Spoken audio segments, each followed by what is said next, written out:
Hello，大家好，咁歡迎咧，我哋呢一個單元就進入保費融資啦。咁我知道大家都期待咗好耐啦，咁我都期待咗好耐啦。點解咧？因為咧，我就邀請到一位會計師，咁就係 Elchus，OK，咁我哋叫佢阿 L 嘅，或者咧大家可以叫佢做 L Sir 又得，咁咧阿 L 都得嘅，係咪 friendly 啲都可以嘅。因為大家咧將來咧有可能有好多嘅機會咧會同佢碰到面啊，或者會認識嘅。點解咧？因為咧阿 L 啦，首先咧佢係一個好中立嘅人嚟嘅，佢冇喺任何嘅保險公司掛牌啦。不過咧佢過往咧5年時間咧研究保費融資研究得非常之深入。咁咧佢係一個專業嘅會計師啦，咁所以咧佢亦都創造咗一個神秘嘅武器嚇。喺過往呢幾年時間，我淨係講2021年啦，佢過往咧係用呢一個武器咧協助咗好多佢身邊嘅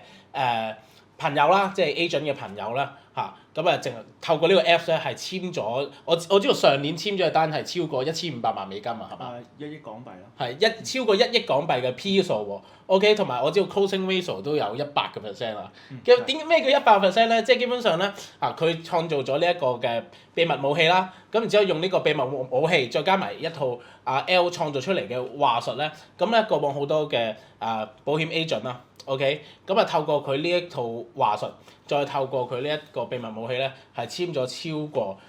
1億港幣嘅 P 數 ，OK， 咁closing ratio 咧係接近100%，係非常之厲害嘅。咁所以咧，我哋今日成個 chapter 咧就係非常之簡單，咁就係一路落去咧，大家會學到一啲話術啦，點樣可以透過一個又專業 ，OK， 又能夠打到痛點嘅方式，去令到嗰一啲嘅高淨值資產嘅人士或者係一啲業主，咁咧佢哋係會肯同大家去做保費融資並且 closing ratio 可以提高。OK， 咁我哋就即刻開始啦。OK，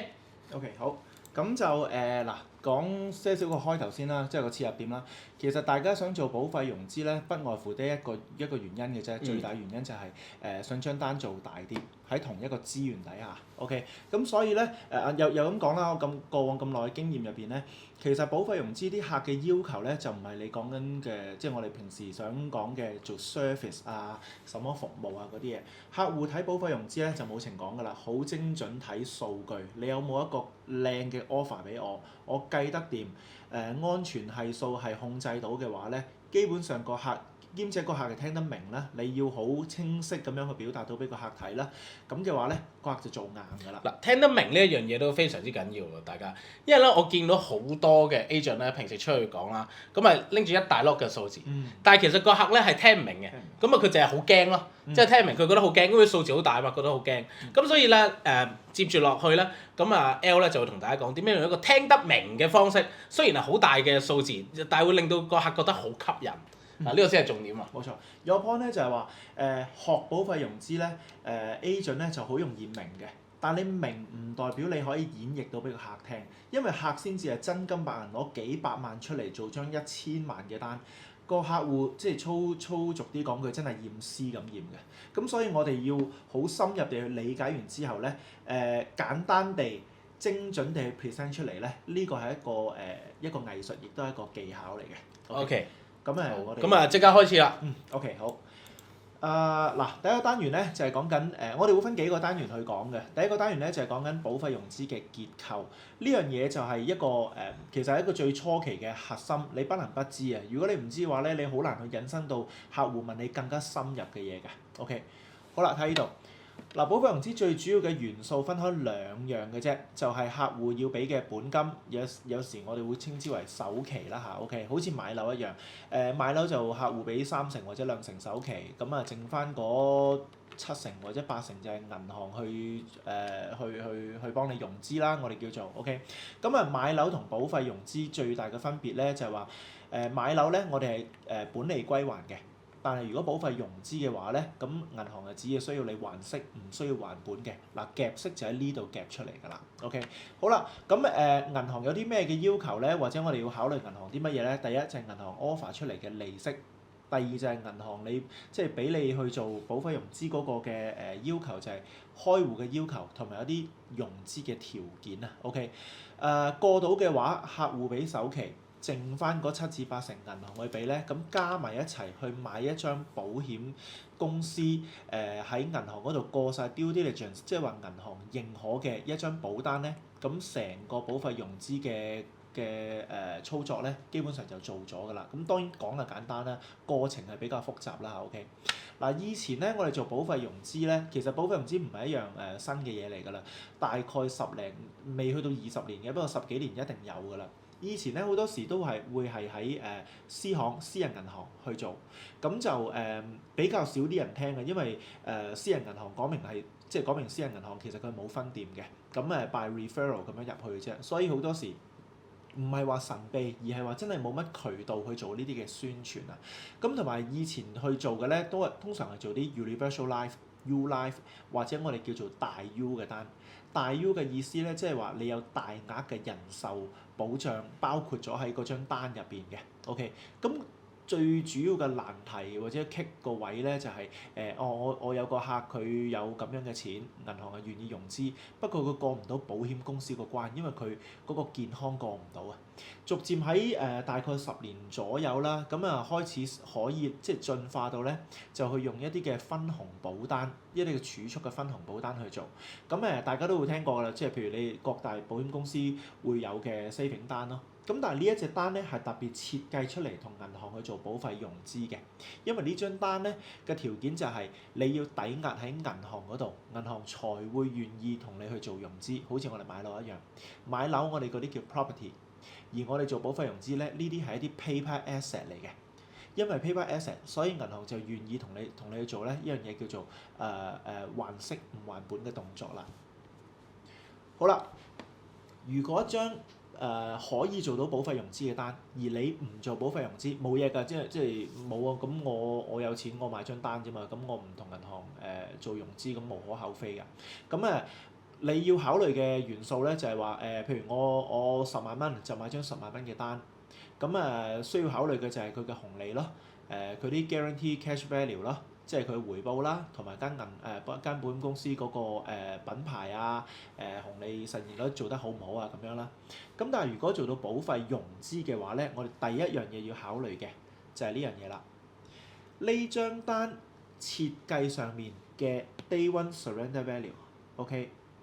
我打個例子啫。坊間有啲單咧，即係有啲可以做到融資嘅單咧。佢嘅 day one surrender value 咧係80%嘅，甚至乎有啲會再高啲添嘅。OK， 咩意思咧？即係話如果我買完呢張單之後，我第一日首日退保嘅話咧，呢個退保價值都會有80%嘅。過往好多同事咧就話：哇！我譬如我儲啲5年啊、10年啊、什麼年金啊嗰啲單咧，你會發現你嘅 day one surrender value，都唔好講 day one 啊，你頭嗰2年其實冇錢，即係如果你要退保嘅話咧係冇錢噶嘛。呢啲單咧係有嘅，並且嗰個金額係好高嘅，去到80%。好啦，睇完個 day one surrender value 係80%啦，呢個係保險公司即係冇得拗㗎啦，保險公司設計咗㗎啦。銀行就會睇住呢一個額去借呢個額嘅 financial ratio 90%，通常都係90%或者會有啲係90%半嘅。咁好少會做到100%。好多有陣時我會聽過啲100%咧係一啲海外 offshore 嘅 FI 咧，咁佢哋會做到，但係坊間會比較少啲去接受。我就用90%嚟去做先。OK， 銀行睇呢張單嘅 day one surrender value 係80%，銀行願意借90%，所以得出嚟咧，即係話銀行願意借嘅比例咧就係72% 啦。72% 銀行借出嚟嘅，因此個客戶就要自己揞喺個銀包入邊揞28% 出嚟去買一張咁嘅單。好啦，假設個客人本身係諗住攞100蚊嚟買張100蚊嘅單嘅，但係如果我而家願意做一個融資嘅動作嘅話咧，呢100蚊呢100% 100蚊咧就會變成28% 啦。咁呢個係交叉相乘嚟嘅啫嘛。OK， 咁銀行就會睇住你願意攞100蚊佔28% 呢一個比率，銀行就會借多大概呢度40%到啦。咁銀行大概借多370蚊左右出嚟啦，成張單就400零蚊到。咁呢個咧我哋叫做一個3倍嘅槓桿。好啦。如果你要知道保費融資嗰個元素咧，基本上你要考慮嘅咧，或者個客戶要考慮嘅咧，其實係5個點嘅。第一，我頭先提過啦，就係一個叫做 day one 嘅 surrender value 啦，銀行就乘一個 ratio，約莫係90%或者90%半。OK，嗱，知己知彼，好多時唔同嘅保險公司咧，佢個 surrender value 咧都會唔同，而拍嘅銀行咧，佢嗰個融資嘅比例咧，即係融資嘅 ratio 咧，亦都會唔同嘅。咁呢一度咧就會即係唔同嘅公司拍唔同銀行咧，咁嗰個比例已經係有個分野喺度㗎啦。OK，第二個 point 就係嗰個break even point。break even point 好簡單，你睇翻嗰張單，即係你嗰張保單啊，OK，通常 break even 係5年或者6年左右啦，OK，咁有啲客戶佢想睇嘅咧就係個 guarantee value 嘅，OK，再加埋你會睇個紅利啦，即係話你睇呢張單本身內在嗰個回報，亦都係一個關鍵，OK。第三個就係經常有啲客人都會忽略，亦都係我喺個市場上面咧好中意用嚟去做 bargaining 或者我嚟做一個 comparison 嘅嘢咧，就係叫做紅利實現率啦。OK，嗱紅利實現率呢樣嘢咧，亦都係冇得拗嘅，因為呢個保監咧，其實喺幾年前已經規管咗㗎啦，就係話所有嘅保險公司咧，你要喺嗰個佢自己保險公司嗰個官網嗰度咧，已經一定要 show 晒嗰啲嘅紅利實現率出嚟㗎啦。OK，有啲公司又去到100%好犀利嘅，咁但係基本上都有90零80零都間唔中會有嘅，都係偏高嘅。咁如果我成日都話做保費融資一定要知己知彼啦，咁所以你要知道你自己嗰間公司會派紅利嘅產品嘅紅利實現率係幾多先？費事對陣間你出到去嘅時候咧，俾個客人去 challenge 咧，咁你就撞板啦。OK，俾個客戶 challenge 都還好啊。如果佢兜口兜面同你講，最怕就係乜嘢咧？個客人會 shopping 嘅，即係話你同佢 present 完之後，佢再去問佢啲三姑六婆啊，再問下佢身邊啲朋友啊，做 agent 啲朋友，喂有冇做呢啲 plan 啊？跟住俾個準對手啦嚇 ，OK，俾你個對手咧去揾你嗰張單，你間公司嘅紅利實現率出嚟，跟住去打嘅話咧，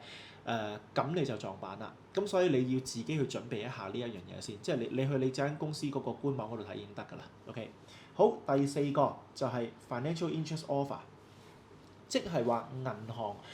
你要做融資嘅時候，頭先我所講還息唔還本嗰一 part。基本上成張單咧，你嘅成本除咗你個首付之外，你嗰個成本咧就淨係得個利息嘅啫。有啲銀行咧就會用 HIBOR，有啲銀行咧就會用 LIBOR，或者我哋叫做 COF，cost of financing。OK，cost of funding 咧或者叫做 OK。咁陣間我會講下一啲嘅實際數據，你哋會再明白啲。OK，好啦，最後一個就係 AUM 嘅 requirement 啦。呢個唔係我哋講緊保險公司什麼 AUM 啊，即係嗰個升級嗰啲嘅 AUM，係講緊 asset under management，即係銀行入邊你需要嗰個嘅開戶要求啊。嗱，以前喺私行入邊咧，嗰個開戶要求係幾高嘅 ，OK，你起碼有100萬嘅美金先至開到戶，即係話佢先至願意去招呼下你。所謂嘅私行就係我哋譬如聽得比較多嘅JP 啊、Morgan Stanley 啊呢一啲咧，咁佢哋嗰個要求已經唔係講緊美金100萬㗎啦，係講緊200萬、300萬甚至500萬美金呢個要求嚟㗎啦。咁但係就去到6-7年左右啦，即係早6-7年左右啦，有啲 retail bank 咧，咁佢加入咗呢個保費融資嘅市場咧，佢個 AUM 就低咗好多，去到100萬港幣就已經可以起手啦。咁近幾年就近呢2-3年啦，咁有啲銀行就再積極啲，就去到50萬，甚至乎有啲時間咧，有啲短時間咧，佢哋去到10萬，或者話有一啲嘅中資銀行咧，佢哋連10萬都唔使，直頭係零開戶要求就可以入場㗎啦。咁depends on 你講緊係邊隻 plan 咁樣啦 ，OK。所以如果你要做比較嘅話咧，呢5個元素你係不能不知嘅。好。呢個 point 即係呢個圖，我就想俾大家去即係再了解。我費事話得咁花，俾大家如果要 cap 嘅話，就可以喺呢度 cap 啦嚇。OK，就呢5個元素嗱，坦白講，唔同公司咁佢一定係有唔同嘅紅利實現率啦，同埋佢嘅內在回報啦。嗱，俾個 tips 大家喎，我遇過一啲case 咧，就係話，就算嗰間公司佢嗰個即係個槓桿比例高，但係佢因為佢嗰個內在回報唔夠高咧。其實佢比起對家咧，佢未必一定係贏嘅。OK，嗱，我而家講緊嘅係純粹數字上，即係冇得㗎啦，計完出嚟就係咁多就係咁多㗎啦，客戶都係睇呢樣嘢嘅啫。所以我哋不能夠咧單方面淨係睇佢槓桿比例，有啲人喂我呢隻 plan 係6倍槓桿喎，勁過你4倍喎。好啦，所以我哋考慮到保費融資嘅5大因素嘅話咧，其實呢5個就係、基本上就係個核心嚟㗎啦。OK，嗱俾少少 tips 大家嚇。OK，我遇到坊間有好多嘅有啲 agent 咧就話喂我張單咧，我個槓桿比例好高喎，咁其實係咪一定贏咧？唔係嘅，就算你槓桿比例好高，第一遇着佢嘅銀行願意借嗰、個、financing ratio 如果唔高嘅話咧，咁你槓桿比例其實亦都會拉低嘅，呢個第一。第二就係佢嗰隻 plan 嗰個嘅內在回報，如果唔夠高嘅話咧，就算人哋係4倍槓桿或者係5倍槓桿咧，分分鐘都打贏你嘅。咁所以我哋要做比較咧，就一定要5個元素一齊去加埋，呢個係一個乘數嚟㗎，OK，加埋落去，你先至會得出一個最後嘅答案嘅。好啦，嗱咁講到呢度咧，我哋就停一停先，因為嚟緊嗰一 part 咧，我就會好實在地會教大家點樣去用一個好快嘅方法去計個回報㗎啦。